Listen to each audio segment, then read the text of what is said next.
আমরা চলে এসেছি মায়াপুর, দেখতে পাচ্ছি এখন কত সুন্দর মৌসুমটা। চলো এবার আমি দেখিয়ে দিচ্ছি কত আমাদের ইরফান দেখতে হচ্ছে কতটা বড়, এটা পুরো দুনিয়ার মতো। এখানটায় সব কিছু পাওয়া যায়। ওখানে দেখো ওখানে ওইদিকে অনেক কটা বুকের ড্রেস বিক্রি হচ্ছিলো, তুলতে দেয়নি আমাকে। ওইখানে দেখো অনেক কিছু পাওয়া যাচ্ছে, এখানে গীতা অনেক কিছু।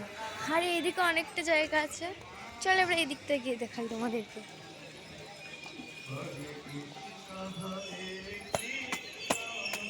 এই দেখো এখানে দারুণভাবে সাজিয়েছে, কিন্তু একটা বাগান টাইপের।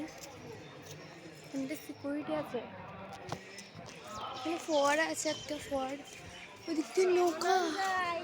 ওই দেখো এখানটা মানে গোপাল কৃষ্ণকে ওই দিক দিয়ে ভ্রমণ করাবে। এখানটায় এখানটা হচ্ছে অনেক দারুণ একটা, এখানে হচ্ছে কৃষ্ণর বাড়ি। আর এইদিকে হচ্ছে পুরো নাজারাটা। চলো